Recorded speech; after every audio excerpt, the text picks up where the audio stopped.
What is going on, everybody? ABJ BP Burke back on the call. Tornado tag on the ABJ podcast. Today, we're going to be covering the weekend's recent PLEs with Forbidden Door and Heatwave, the upcoming clash in Paris, the Rajah Jackson and Syko Stu incident, and much more. Let's get on with the show. BP Burke, what is going on, bud? Everything's going on.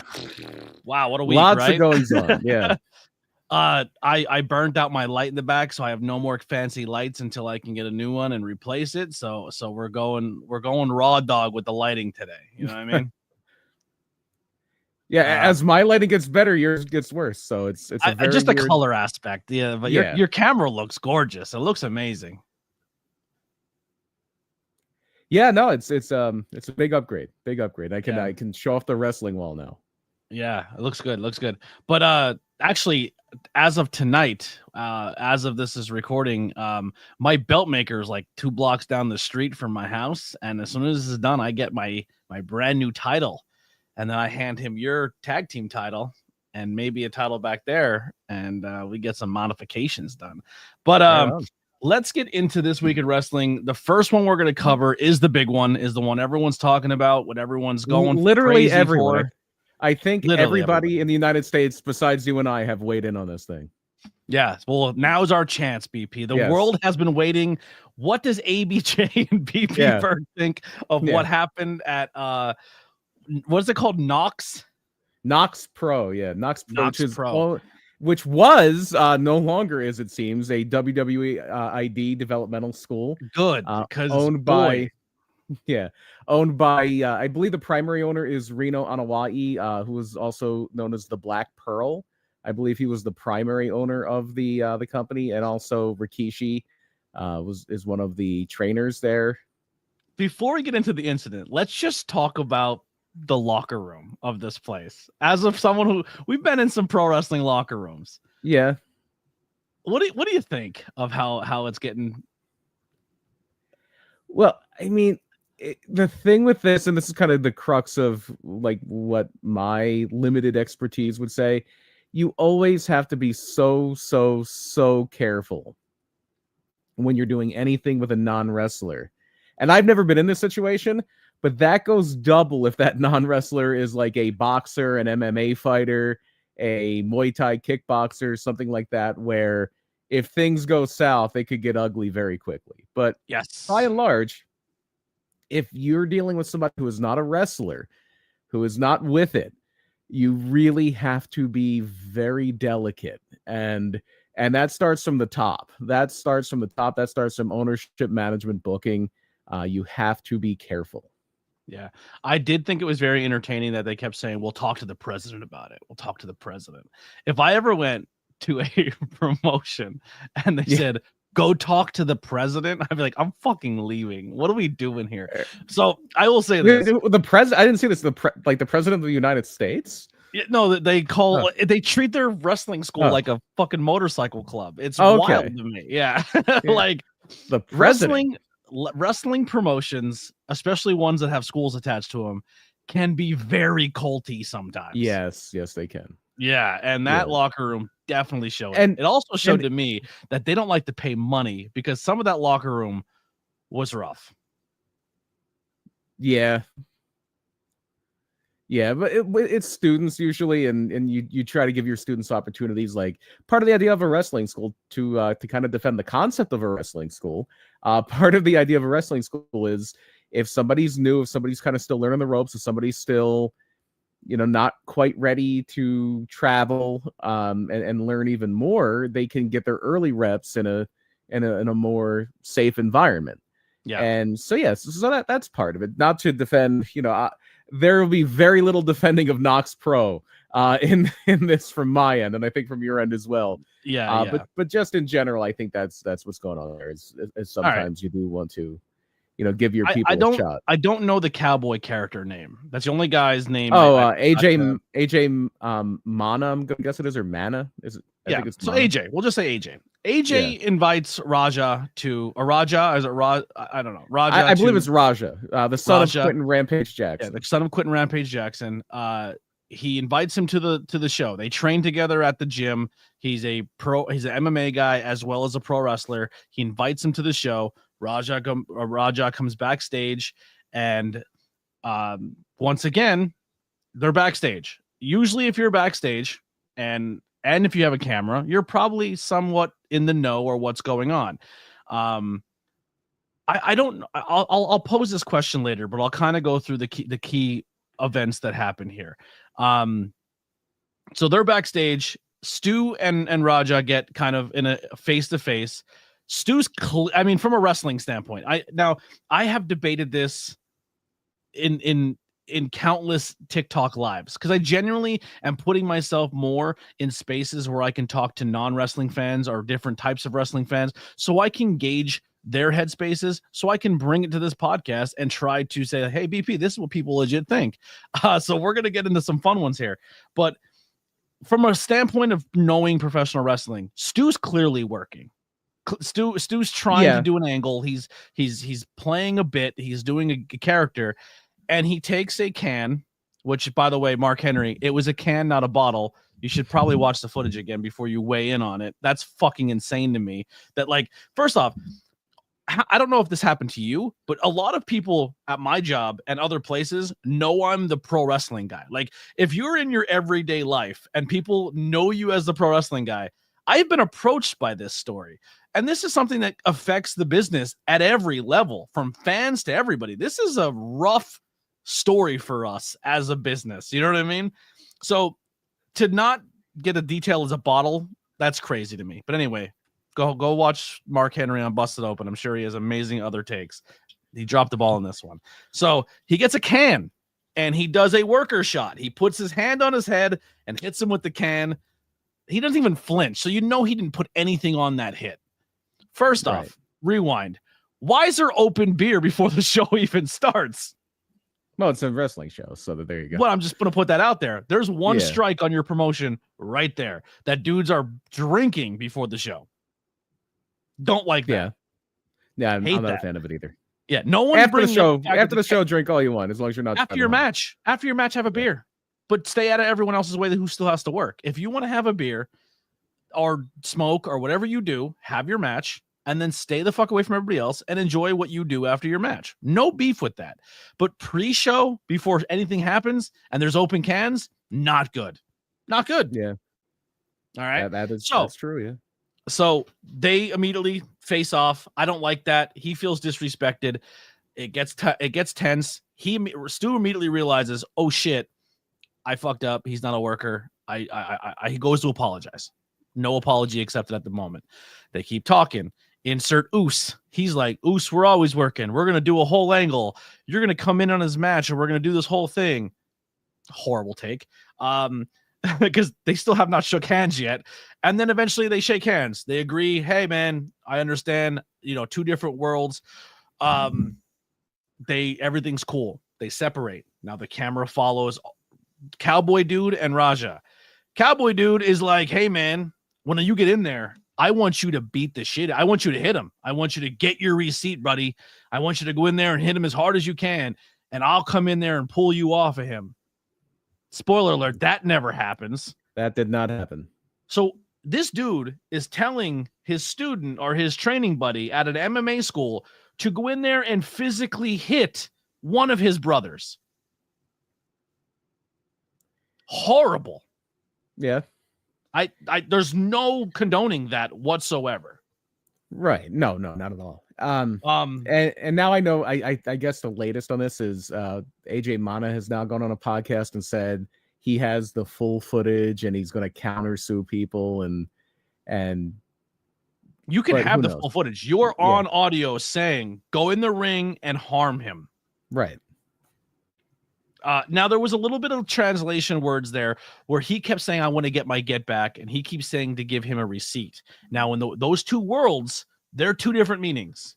Right. Getting your receipt and getting your get back are two wildly different things in the streets and pro wrestling. Right.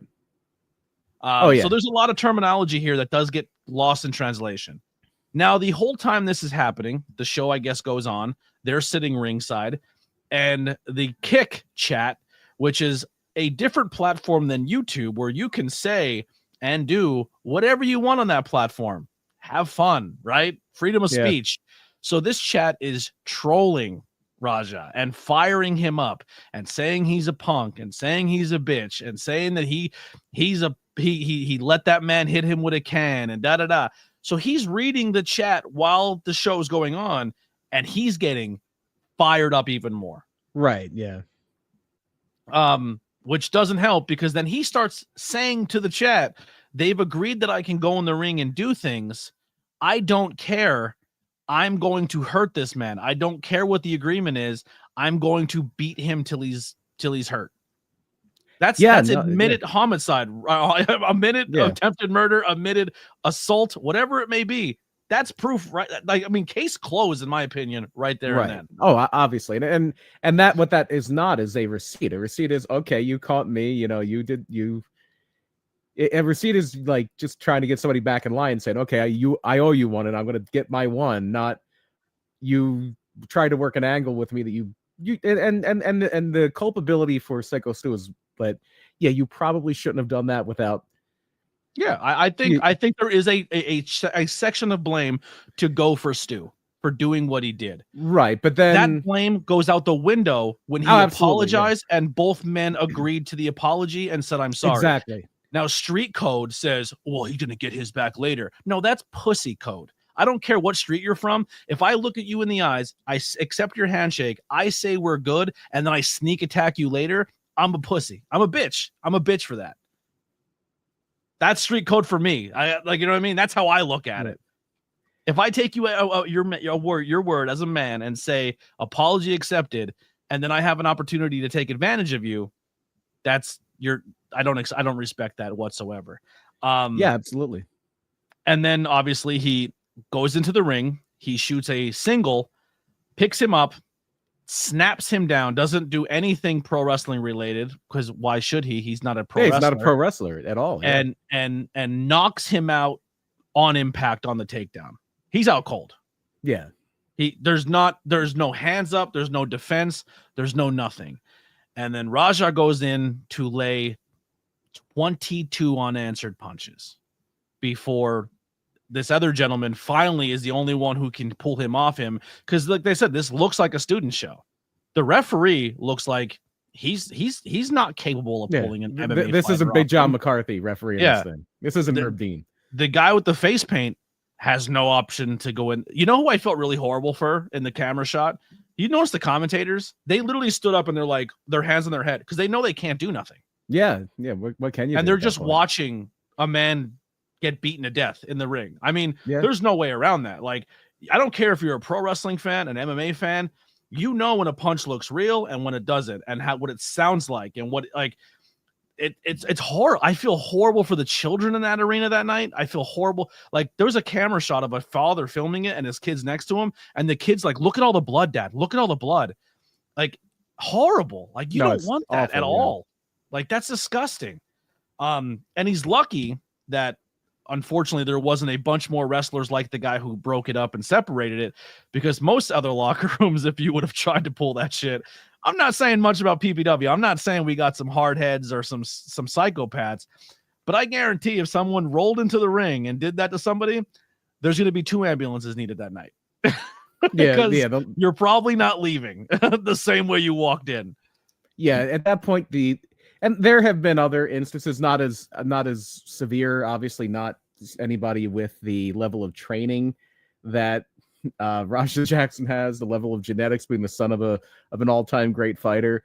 But there have been instances where like fans get unruly or somebody jumps in the ring. It's usually handled very quickly and very efficiently, even on an indie level. But yeah, obviously this one's a little bit different, and everybody's just like standing back and going, "What the hell?" Except for, you know, the one guy, and his name is escaping me. I feel bad. Yeah, I don't remember his name, but he's a hero. And the interview he did was right on the money. Like I couldn't imagine. Like I fear every time I go to a wrestling. I don't mean, it's not like it's a constant fear, but I genuinely get a little bit of anxiety every wrestling show. Like, I hope everyone leaves the same way everyone showed up today.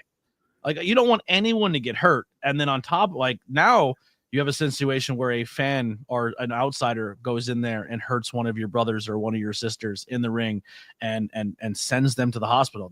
They're missing teeth. They're choking on their own blood. Supposedly they had to do CPR on him to clear his throat in the ring. I bet, yeah, I bet. And the greatest part is, good thing we got the pin cover, right?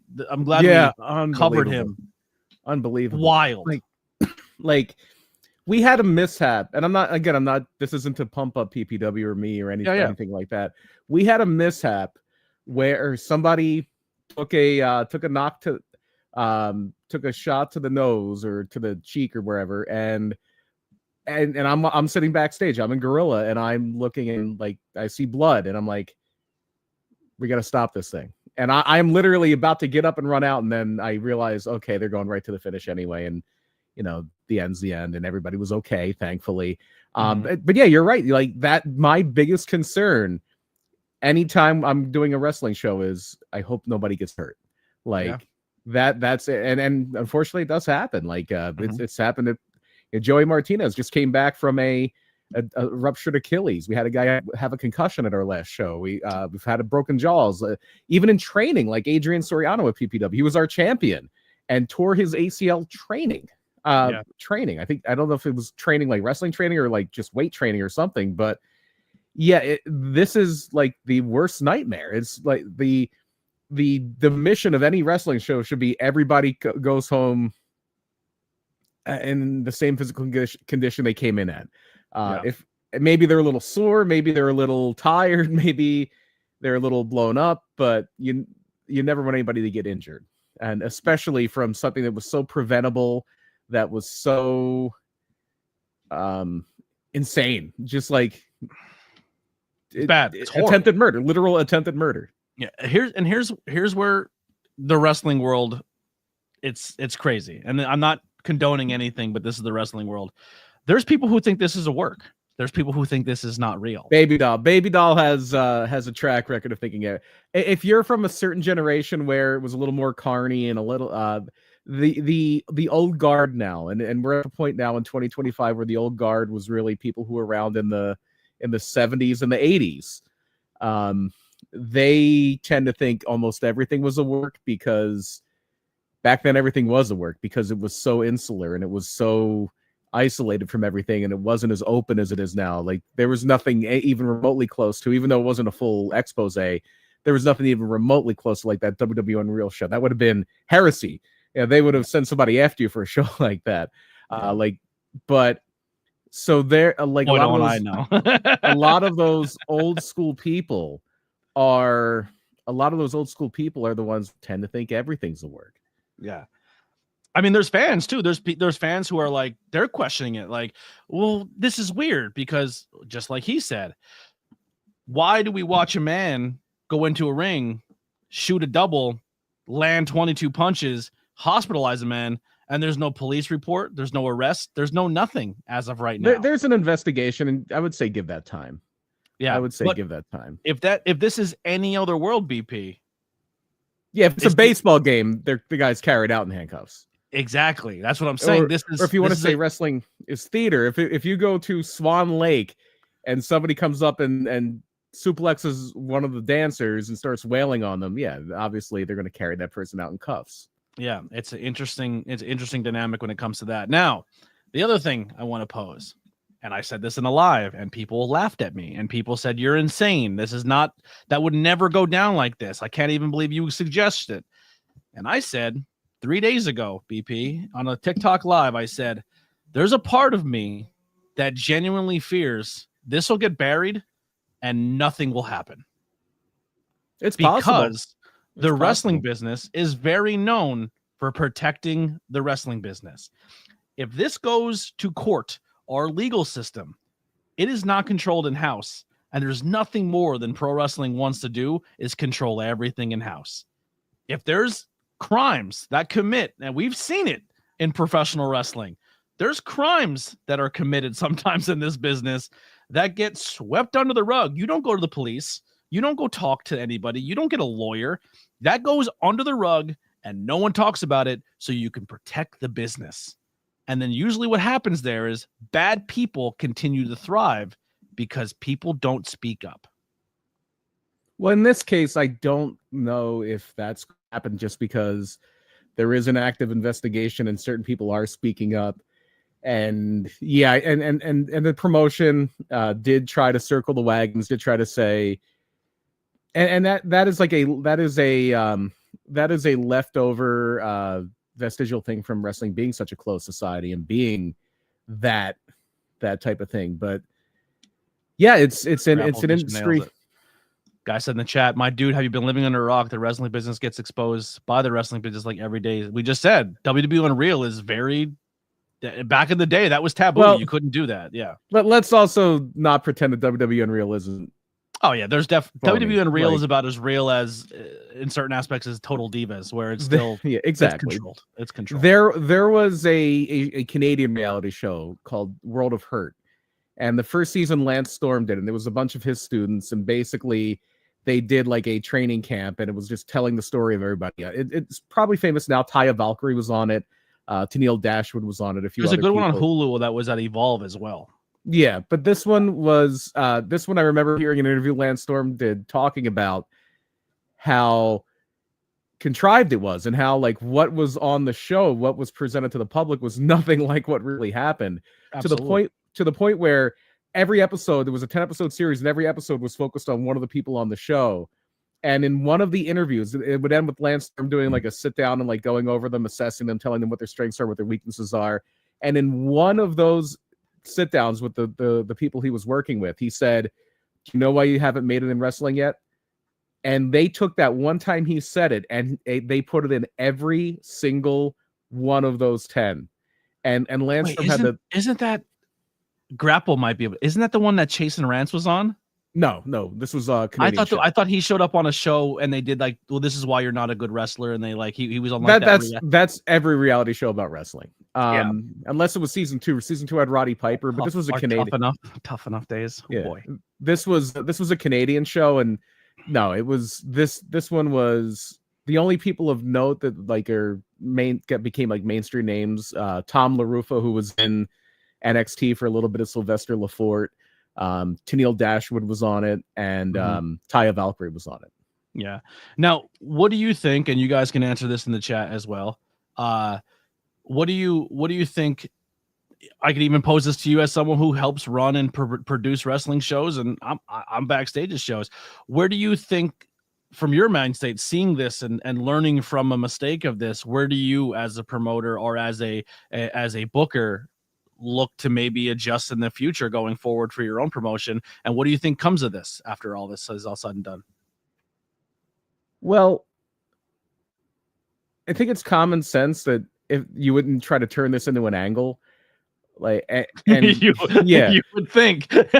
Well, no, but yeah, no, then that's like that is like an old, again, that's like a vestigial Carney thing of, well, we can make money out of this. Like even now, I'm sure their promoters are like, you know what? When he gets all healed up, there's money in a match between these. I guarantee people are already talking about No, there dozens of people are thinking about that. Dozens.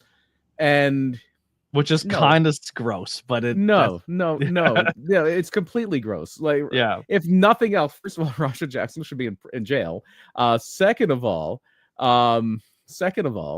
he should never be welcome at any wrestling show ever again.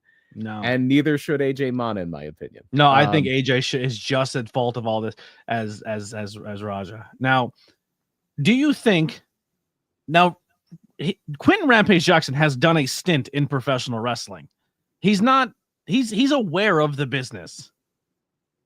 At what point in time, now, because this is hard for wrestling fans to wrap their head around, but there's wrestling fans and then there's non-wrestling fans. And I think for the most part, I would hope that most of the world knows that professional wrestling is theater, is scripted, is predetermined, is not real fighting. People are not out there trying to really hurt each other. Now, there's some times where they work a little stiff, but at the end of the day, they're still not trying to hurt one another.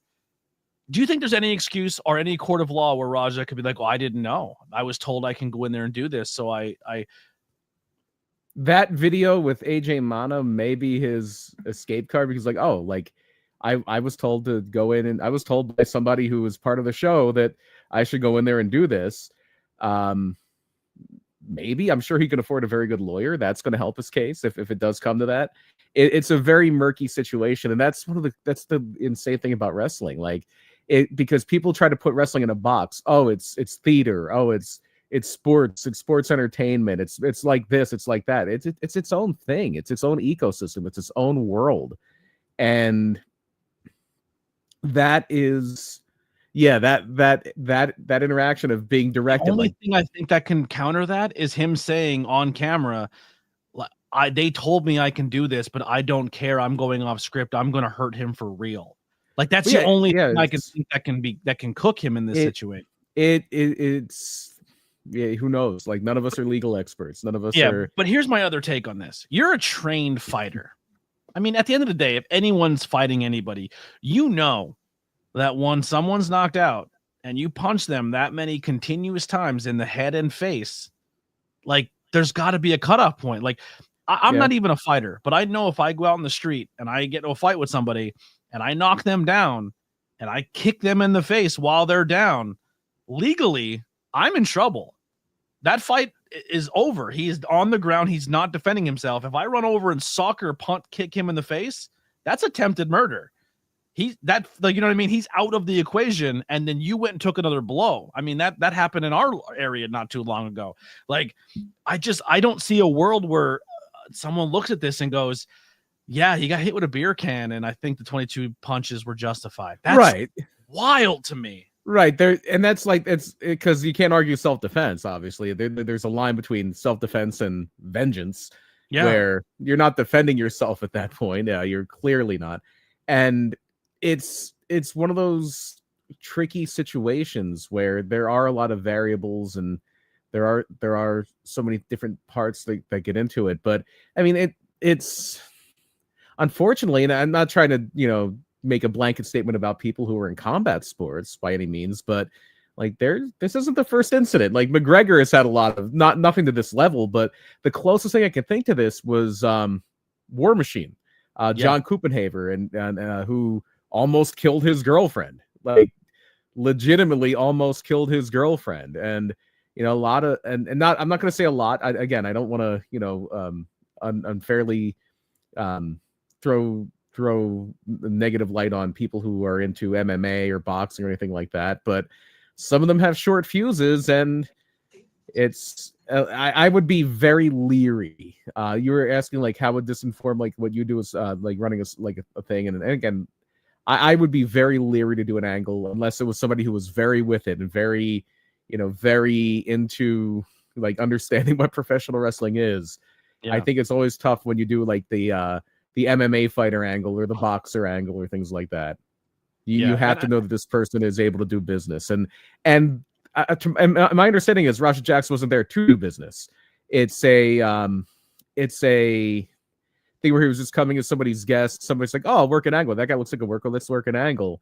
And then it gets blown grossly out of proportion. But at some point,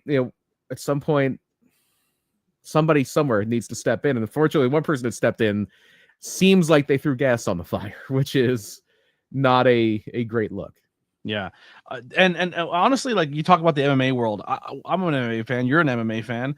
For the longest time, I was a Connor dude, man. I was like, man, this guy's super entertaining. This is fun. This is until honestly, for me, the dolly through the window and then the brawl in the stadium after the paper. Like I remember watching that as an MMA fan, and I was like, I'm done. I'm out.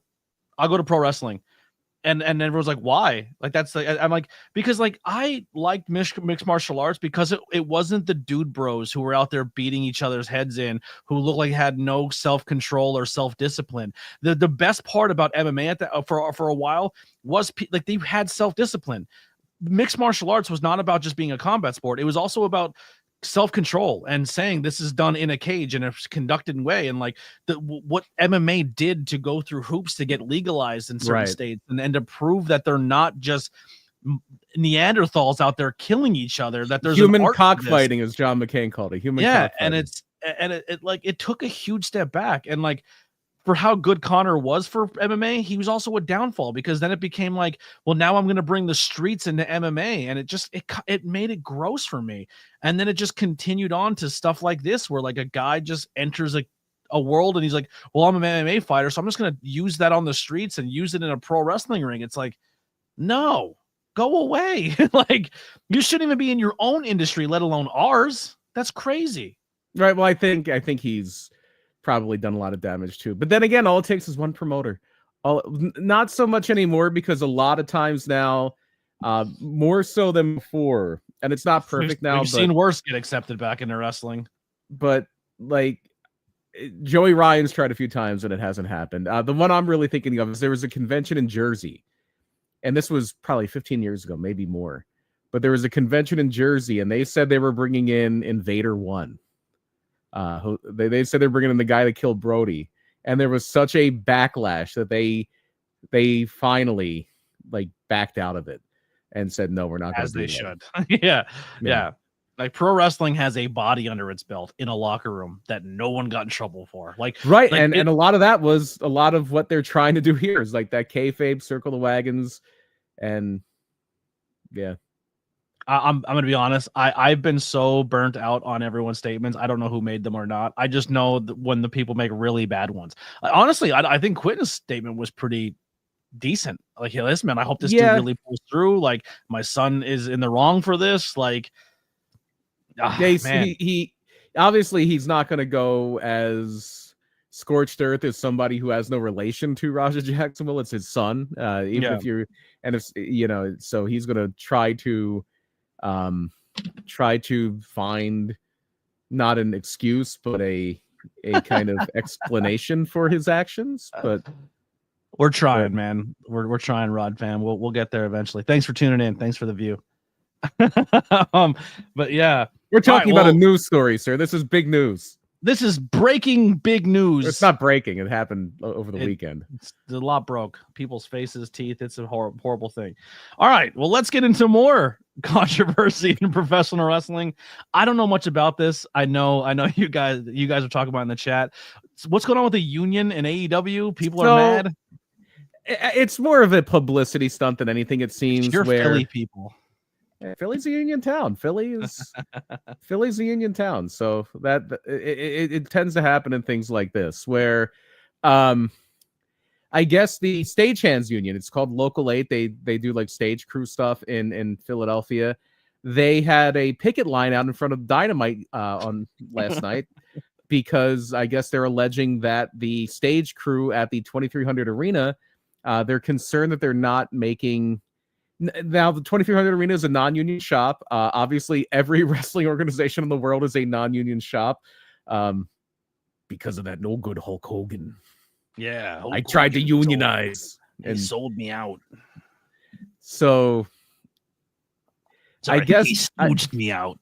Yeah, there you go. You got to use the lingo. Yeah. So, I guess they're pointing out that they're concerned that the people who are part of the stage crew for this residency, because it's not just a one-time show here at the I'm still going to call it the ECW Arena. I apologize. Yeah, 2300 Arena, or just the arena. The arena.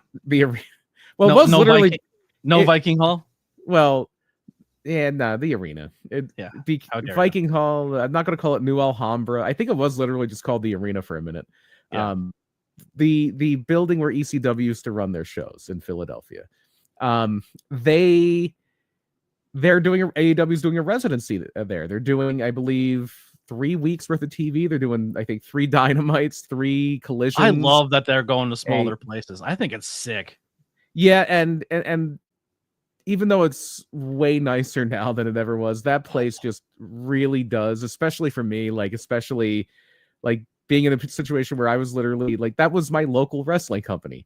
Yeah. ECW ran shows directly across the football field from my middle school. So that's my connection to ECW.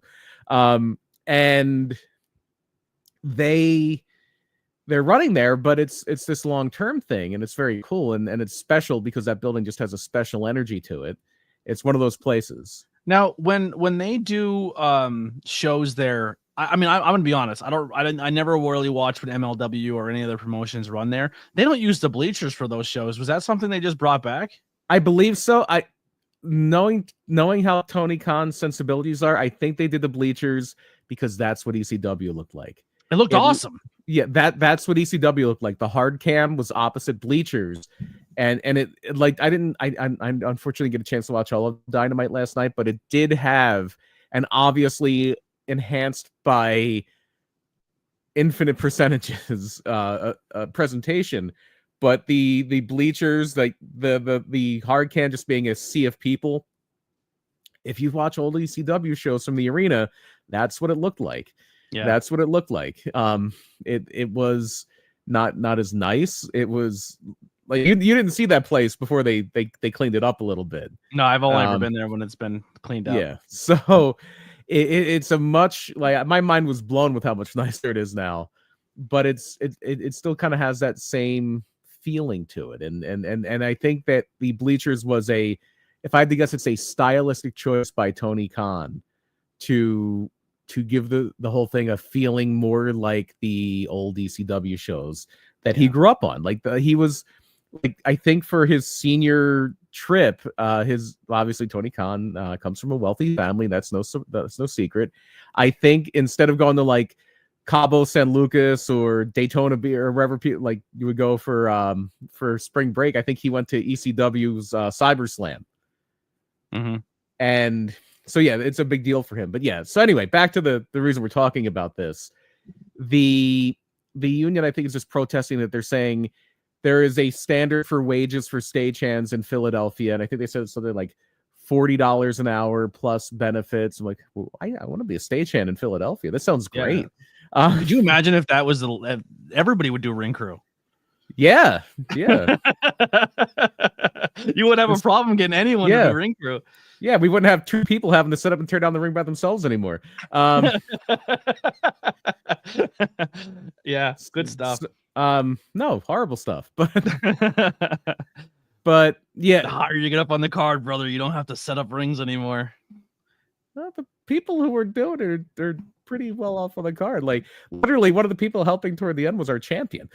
Yeah, yeah. But anyway. Any other AEW stuff. Taz will be inducted into Hall of Fame next week. Not the AEW Hall of Fame. He'll be inducted into 2300 Hall of Fame. They have their own banners on the wall that they inducted a bunch of people. Yeah. I believe when the one time I was there for a con, they inducted like the class of ECW and did like a group thing for everybody. I believe it started with Rocco Rock after Rocco Rock passed.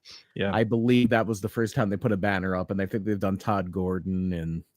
I want to say Justice Payne. Usually, like they've used it a lot to honor people who have passed. Yeah, I believe Justice Payne they did, and there may have been a few others. Yeah, Dynamite. I mean, I didn't watch Raw this week. Unfortunately, I apologize, everybody. I don't think BP did either. He said he didn't watch a lot of wrestling. I forgot Raw was in the afternoon, and I hate watching things off the tape delay. Same here. I forgot Raw was on in the middle of the afternoon, and I have a job, so I was working when Raw was on for the most part. We were too busy getting vagina. I was too busy getting paid. I was getting my $40 an hour for doing stagehand work. Yeah. I wish. Oh, I would love it. I thought Dynamite was fun. There were some aspects to it that I'll just kind of go over that I just, for me on AEW, just not everything's negative, right? I think for the most part, positive wise, we're into professional wrestling. We love professional wrestling. The Don Callis thing, too much. Like if you're a manager and you have 400 people in a stable, and this goes for any promotion, any level of wrestling, you shouldn't be out there more than twice a show and then be on commentary 3 of them. And it just, I don't know, as someone who like really works hard to get a spot on a show, whether it's commentary or whatever it may be, to keep losing your seat because you have to keep coming out 3 times a show to take it, like that sucks. Like fucking fuck off. You know what I mean? Like be manager and sit ringside with your team, or fucking sit in commentary one match, or pick and choose which guy you come out with. You know what I mean? Like it's just too much. And I like Don Callis. I think he's very entertaining. He is, yeah. Too much Don Callis. Yeah, and it's a larger issue with AEW where like I think what I said was you need an Excel spreadsheet to keep track of who is. How does his stable not have every title? How the Death Riders took over the company with 4 people. He has 9. How is Don Callis' family just not running through the whole company? They needed a logistics person. I wonder who the logistics person was wild. in the death. It had to be like Marina Shafir or somebody. She was like the new Alexandra York. She's like, here's how we're going to take over this. Here's how we're going to take over this. Yeah, it's crazy. It's tough, especially when you have so many factions and so many groups, and it's like, okay, well, this guy's in the ops, and this guy's in the conglomeration, and this guy's in the Don Callis side. It was like, okay, well, what makes them any different from this group? It's, oh, well, they're mean, and they like, I get it, but it's one of those things where it's less is more. The one thing that pro wrestling should never be, in my opinion, is subtle. Pro wrestling is not really a good place for nuance. It is a very, very, very beat them over the head with a sledgehammer type thing. Now, you can go too far with that, like WWE does. And I get what WWE is trying to do. I get what WWE is trying to do, where it is, you can not watch for 6 weeks and come in and feel like you didn't really miss a lot, because you didn't, because that's how slow their booking is. Mm-hmm. Where if you miss one episode of Dynamite, you're like, who is this person? Where did he come from? Yeah. When did Ace Austin get here? Like, there's just in WWE, it's like there's no happy medium. I also said during the pay-per-view too, and we'll cover this later, is like WWE's booking is like me versus you. I win, you lose, we move on, we get to the next person, and a new fight happens. AEW can literally be like me versus you, but the actual storyline is a character change in me. And that's what they're gonna go for the next storyline. Like, oh, you used to be a bad guy and do horrible things. Now this character is gonna pull a different layer of your character out, and you almost get like a reboot of who you are as a person going forward.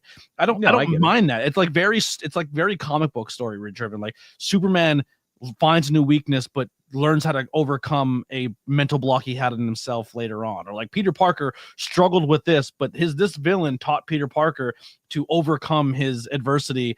Wasn't even the fight itself. It was learning something about himself. And I think AEW leans into a lot more than they do the normal wrestling nuance storytelling. And I don't mind that. I kind of like, and that's fine. Everybody can like what they like, but that is why AEW has trouble gaining fans. That is why AEW's highest rated show ever, and I don't think this is going to change anytime soon, was their first Dynamite. Because that stuff is all nice and well and good, but if it's too hard to follow, people will stop trying to follow it. And I feel like they don't insult my intelligence too bad. We're WWE, I'm watching Sesame Street wrestling. Right, and you are. No, you are. It's WWE is the McDonald's of wrestling. And to the point where one of the things that McDonald's has prided themselves on is a standard of quality. So if you go to a McDonald's in Pennsylvania, or you go to a McDonald's in California or Texas or New Mexico or Wisconsin, you're going to get the same level of service. Is it going to be the best burger you've ever had? Absolutely not. But it's going to be consistent, and you know what to expect from it. And that is what WWE has gotten really good at. They have standardized their product. And that's good because there's going to be that level of consistency, but it's bad because they've standardized their product and it's not special. And I'm sick of eating the same burgers. I need a different burger. Where AEW is like, I'll give a perfect example of what AEW is. AEW is like, there's a place here in the town where I live. And when their wings are good, like when you order like buffalo wings from them and they're good, they're the best wings in town by far. And then sometimes you order their wings and you order like double sauce, and there's like, they may have splashed a little bit of buffalo wing sauce on them. That's AEW. There's very little quality control. They're trying to do too much.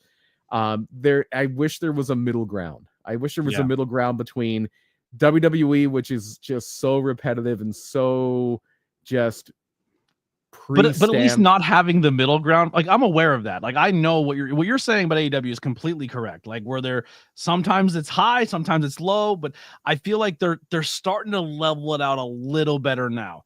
But at least to me, the idea of maybe this show's a stinker and this one's good, at least I don't know what's happening. Like, I see a match happen, I'm like, okay, let's see how it plays out. Where WWE, I'm like, we're gonna get this major marquee match. I'm like, oh, I already know how that's gonna end. Like, I've eaten that burger before. You know what I mean? Yeah. Like, it like, I can look at WWE doesn't even put a card out anymore. They're just like, tune in, and I'm like, okay. And then I tune in. I'm like, I wasted 3 hours of my day. Like, Although I could have I watched guess clips.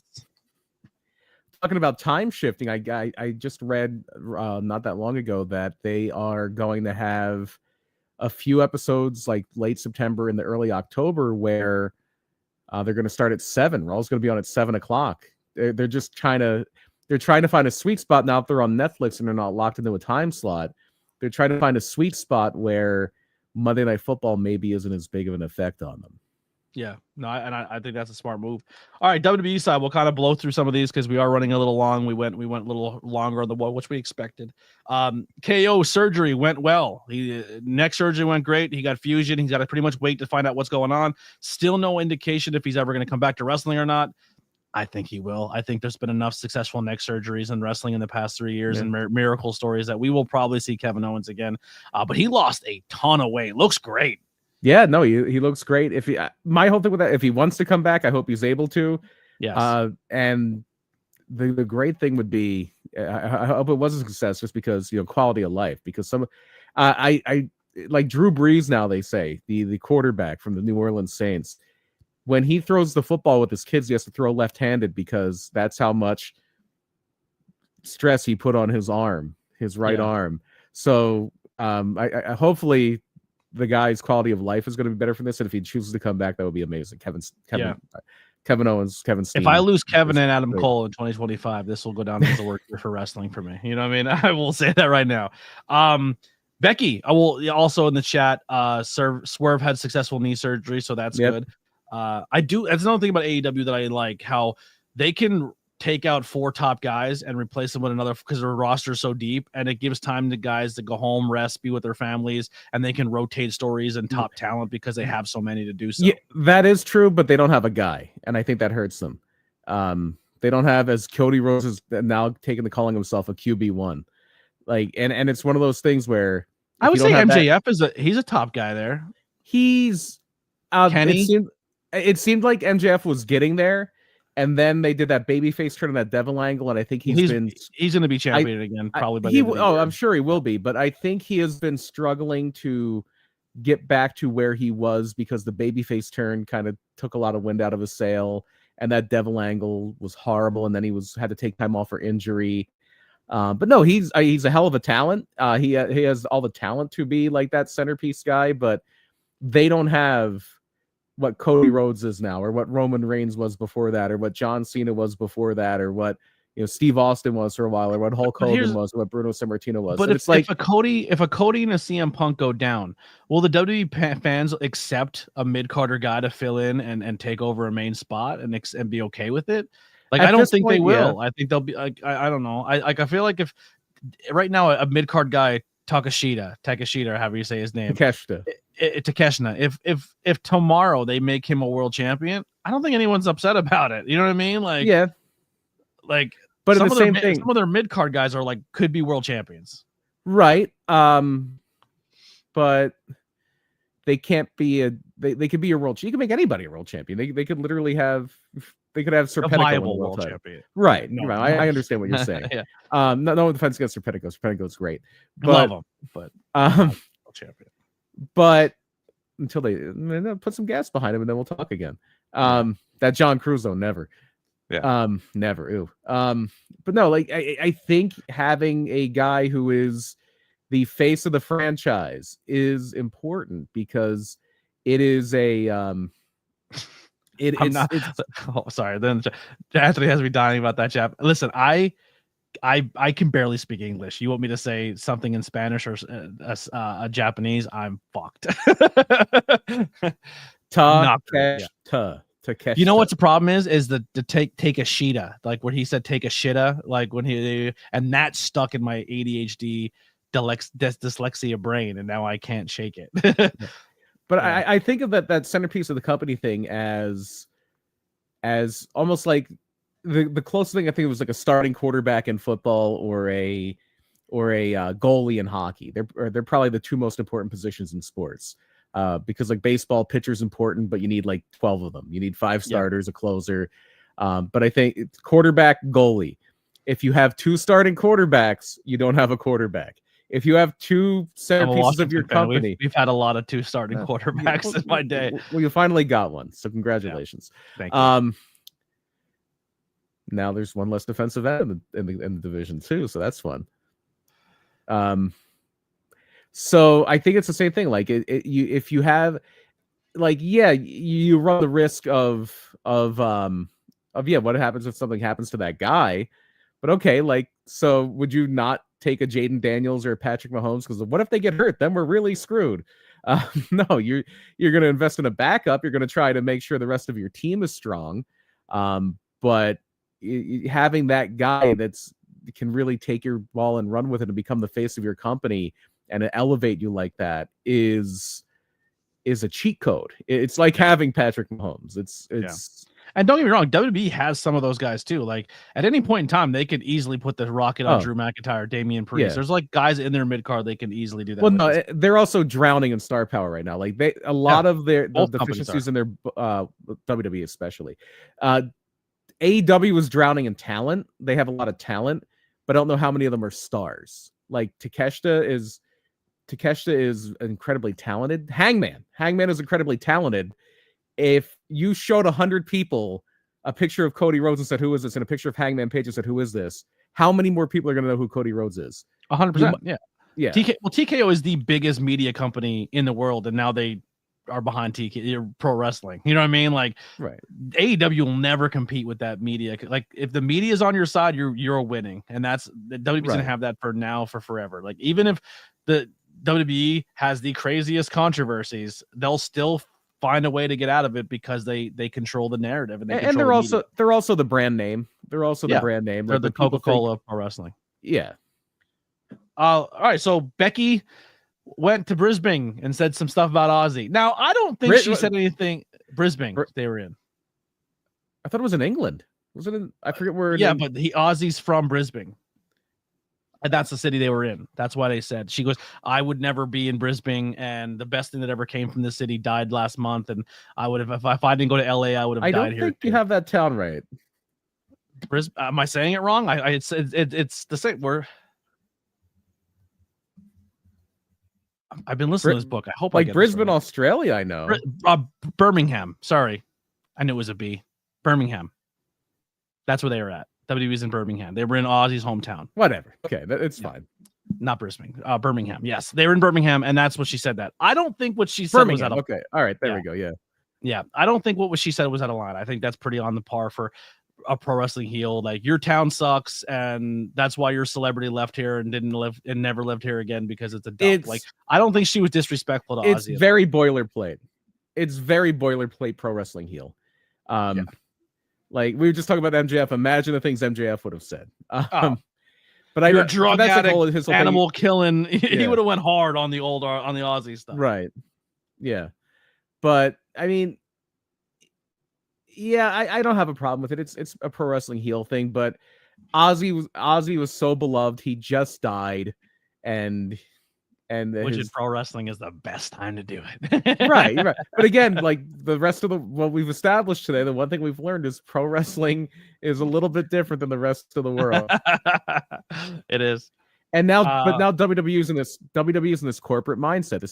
This is one of the downsides of being the McDonald's of professional wrestling is if MJF does ever come over to WWE, and he probably will at some point, you would think, maybe he won't, but he would have to tone his act down a lot because what WWE is doing is they are just going to do whatever they can to not rock the boat and not make things, and that's why for the longest time, and then they finally did it with this whole physical fitness thing because they're trying to grease the wheels of Congress to get this boxing act overturned. And that's the only reason they were they're putting Triple H and Trump all over their TV is they were trying to kiss the ring so they can have stuff happen. It's the same reason Skydance fired Stephen Colbert. It's the same reason, you do a little song and dance for this administration and you get what you want. So, but other than that, they are notoriously trying to avoid any sort of public backlash. They're trying to avoid ever alienating anybody. They're trying to be safe to the nth degree. So I think unless you're a female talent and then they bring back Brock Lesnar, but yeah, but that's they've never cared about exploiting their workers. Again, I tried to start a union, but it Yeah. didn't work out. They never care about exploiting their workers. Their workers are not important to them. The thing that's important to them is money and publicity and public relations. Yes. So they don't want to be like, oh, look at them. They're mocking Ozzy Osbourne like less than 2 months after he passed away and in his hometown, and look how upset they made his daughter. Whereas it's similar to like the Cracker Barrel thing. Like Cracker Barrel is going to cave because they're afraid of alienating their customers. Yeah. That's the downside of being a corporate entity, is you do have to answer to Joe Public at some point. Yeah. We'll kind of go through these. The next one's really quick, and then we'll get through the card because we already at 55 minutes here today. DDP hospitalized. I think for the most part, they're saying, he's going to be okay. Yeah, he's got to have a heart operation. He was working out. He said he didn't have his Apple Watch on. He wasn't checking his heart rate. It started to go a little wonky. So yeah, he had a atrial fibrillation or an irregular heartbeat. Vince McMahon celebrated a birthday party, and a whole bunch of people went. If that's something that interests you, or it probably doesn't. If you're a WWE fan, you don't care that John Cena, Undertaker, JBL, Bruce Pritchard, Jared the King Lawler, Drew McIntyre, Sheamus, Titus O'Neil, The Miz, and Maurice all showed up for Vince's party. I can't believe still under investigation for SA trafficking and who God knows what else. I can't believe Bruce. He will get pardoned on, and no one will ever talk about it ever again. Yeah, I can't believe Bruce Pritchard was there. I'm shocked. Yeah. I'm shocked. You know. He probably is the one hiding half the tapes. All right. Clash in Paris is going to be this weekend, BP. Here's some matches that are going to happen. John Cena versus Logan Paul. Seth Rollins versus CM Punk versus Jey Uso versus LA Knight, which tells me that Jey Uso was inserted in that match to take the fall. Sheamus versus Rusev. Roman Reigns versus Bronson Reed. Paul Roma. Yeah, and Becky Lynch versus Nikki Bella. And they said they may be adding a Randy Orton Drew McIntyre match to that card. So we will cover that next week. That's way too many matches. That's way too many matches. It's 6 matches on a pay-per-view. Are you out of control? Yeah, that's too much. Well, meanwhile, and that's AEW's pre-show. Yeah. Well, we'll get into that. And then NXT Heatwave, we had Obafemi versus Javon Evans. I actually enjoyed the match. I did not think it was going to go over as well it did. I didn't realize that Javon Evans is as tall as he was, so it did make sense.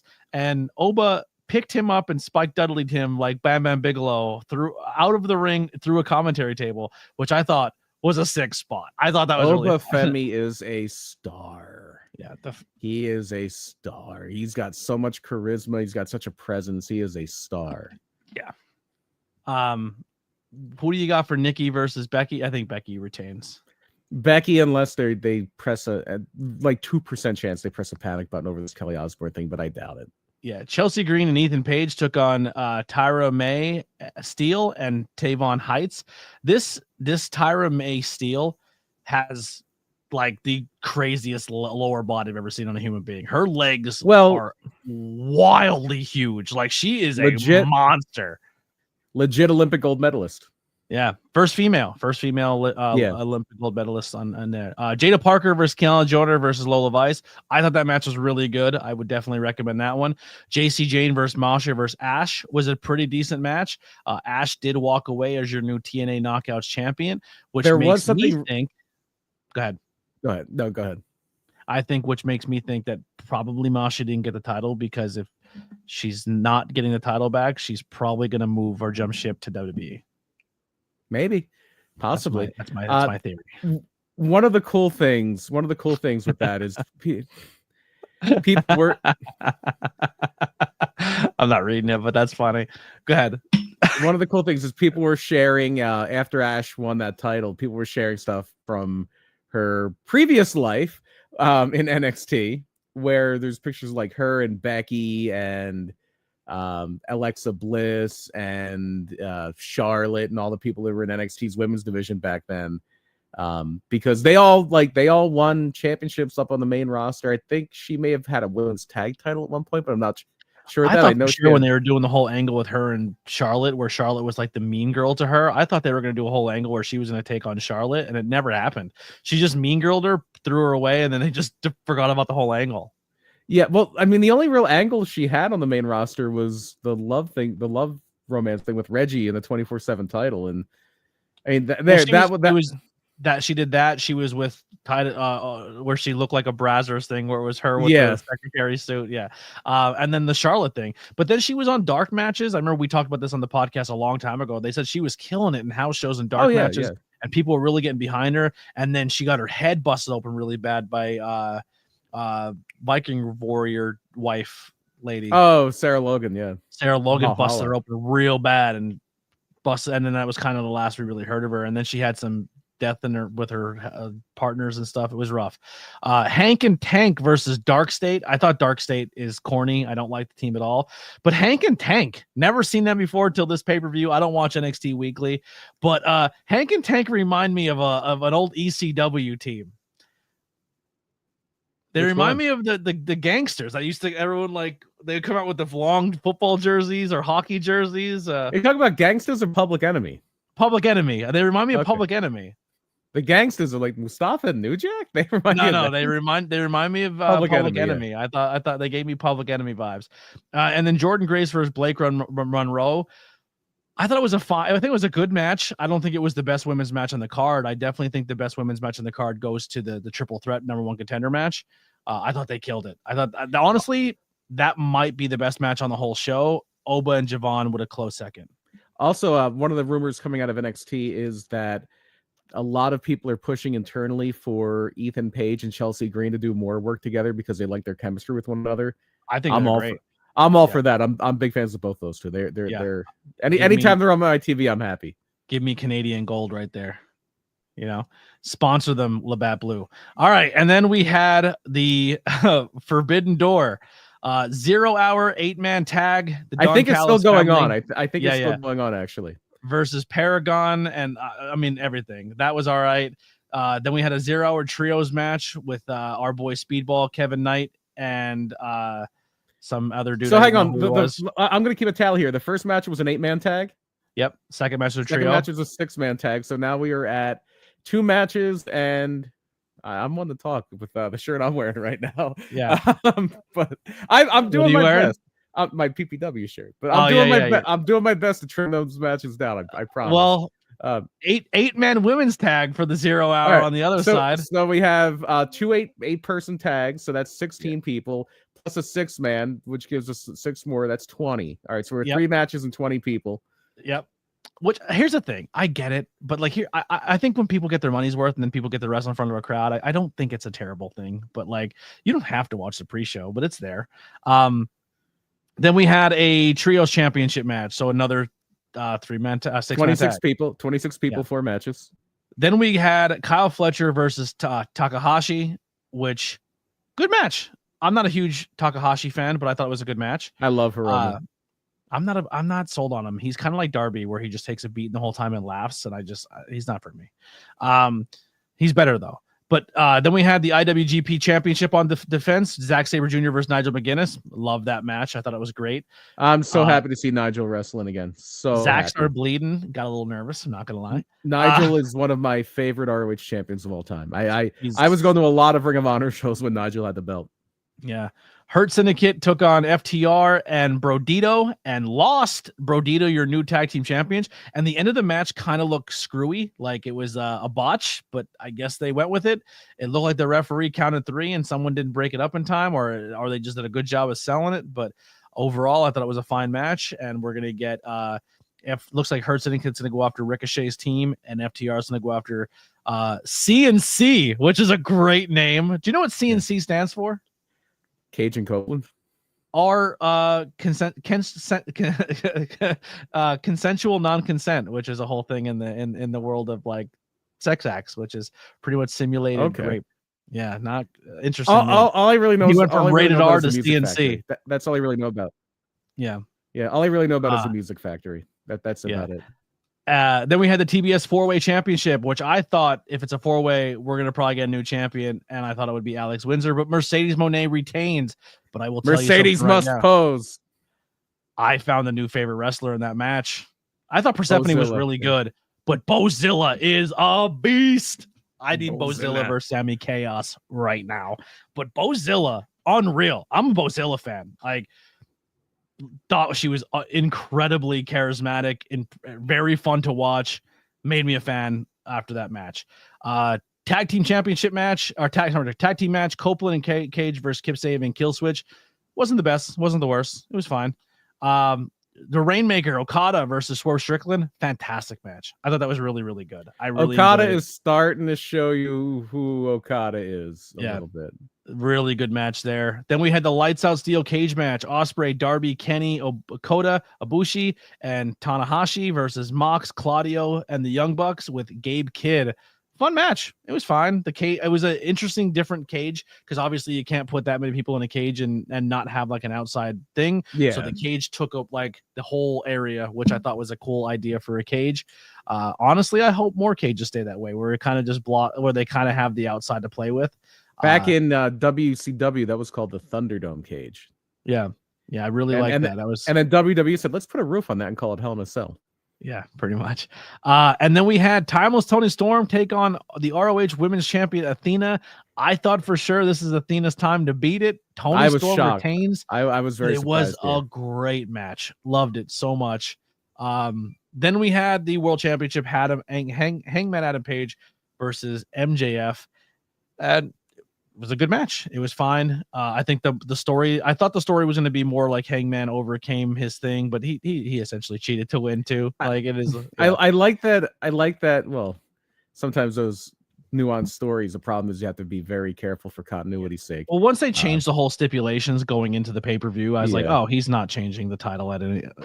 Yeah, I get. What's the deal now? You can cash in, but you have to give like a week's notice or something. Yeah, it has to like a week notice before you cash in. Kind of defeats the coolest part about that whole gimmick, but okay.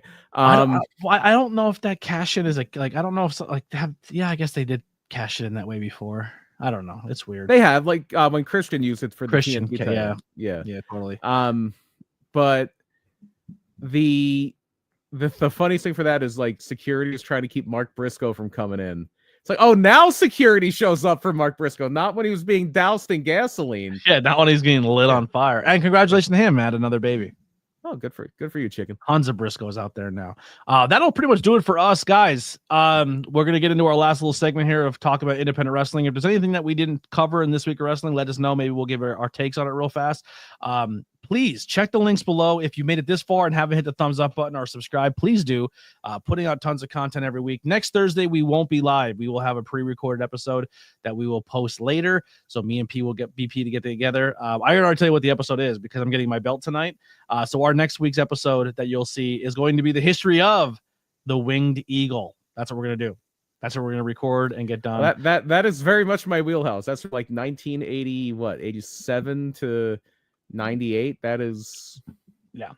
So that'll be a pre-recorded episort that we'll talk next week, and then the following week after we'll cover everything we missed. 2 weeks of wrestling. We'll have to tell the Stu Hart Reggie Parks story, because Reggie Parks designed that belt, and yeah.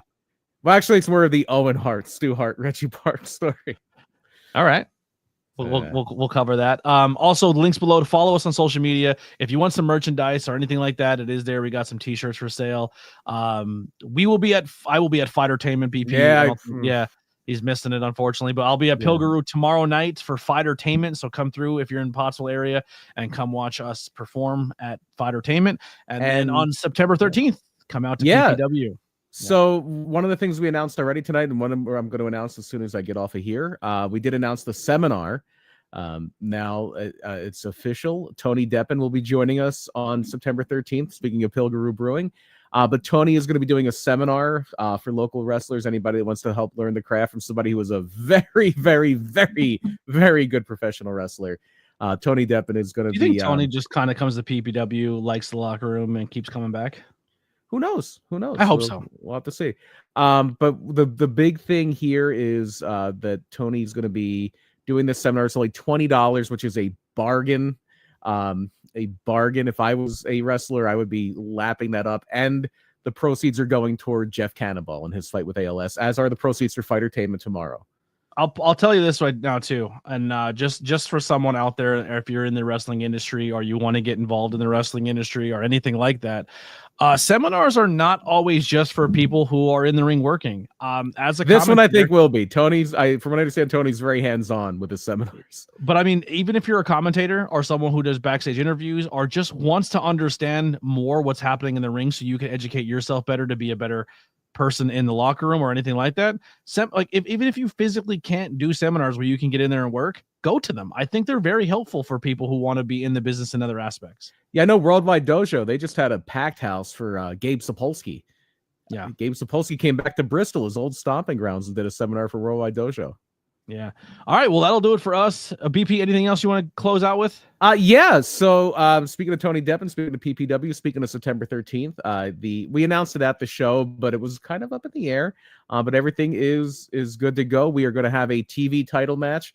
Our new PPW television champion VSK defending against a former Ring of Honor TV champion, Tony Deppen. I can't wait for that match. That's going to be a great match. And that is going to happen on September 13th.